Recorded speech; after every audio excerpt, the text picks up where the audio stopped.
അല്ല സജിയേട്ടാ, നിങ്ങൾ വരുന്നില്ല അമ്പലത്തിലേ? ഞാൻ വരുന്നില്ല സജിന, ഞാൻ എപ്പോൾ അമ്പലത്തിൽ പോകുന്നുണ്ട് കേട്ടാ.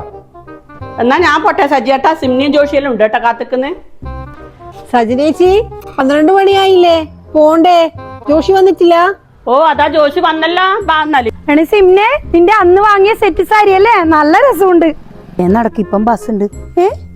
അമ്പലത്തിൽ പോയ രാജേട്ടനതാ വരുന്നു. അല്ല രാജേഷേട്ടൻ, നിങ്ങളെന്തേ വേഗം വന്നേ? അമ്പലത്തിൽ പോയി പ്രാർത്ഥിച്ച് തിരിച്ചു വന്നു. എല്ലാ രാജേട്ടൻ അപ്പാടെ ഭക്ഷണം ഇല്ല. അപ്പൊ ചോറില്ലാടാ? അതിന് ഇന്നവിടെ അന്നദാനം, അവിടെ അന്നദാനം ഒന്നുമില്ല. ഇന്ന് മുത്തപ്പൻ കാവിലെ അന്നദാനം ഉണ്ട് ആരൊക്കെ പറയുന്നുണ്ട്. ഓ സിംന, ഇന്ന് മുത്തപ്പൻ കാവില ഭക്ഷണം. എന്നാ അങ്ങോട്ട് പോകാം. വേഗം പാണേ, ബമ്പർ തിരക്കായിരിക്കും ആടാ. സജിയാട്ടോ, നിങ്ങളെ ഈ ഭാഗത്തുള്ള പെണ്ണുങ്ങളെല്ലാം അമ്പലത്തിൽ പോയല്ലോ. ആ രാജേഷേ, ഞാനിത് കുറച്ചു കാലമായി കാണുന്നു. തിന്നാനായിട്ട് പോന്നെയാന്ന്, ഭക്തി കൊണ്ടൊന്നല്ല പോന്ന്. ആ ശരിയാണ്.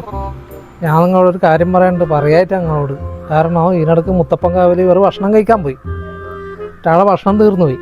ഇവരെന്നാ ഇതേന്നറിയാം, തൊട്ടപ്പുറമുള്ള കല്യാണ വീട്ടിൽ കയറിയിട്ട് അവിടെ നല്ലോണം അടിച്ചു. പിന്നെ അവിടുന്ന് ആൾക്കാരെല്ലാം പിടിച്ചിട്ട് കുഴപ്പമായിട്ടില്ലേ. പിന്നെ 3 പെണ്ണുങ്ങൾ മാത്രം ആയതുകൊണ്ട് എന്തോ ഭാഗത്തിന് ഊരി വരാൻ പറ്റി. ഈ സജിനെ കൊണ്ട് തോറ്റല്ല, ഇവളെ തീറ്റിപ്പിരാന്തം കൊണ്ട് നമ്മളെ നാറ്റിക്കുക. അതിൻ്റെ ഒപ്പരുണ്ട് 2 എണ്ണം, ഇവളാക്കാട്ടിയും കിടക്കും അവർ.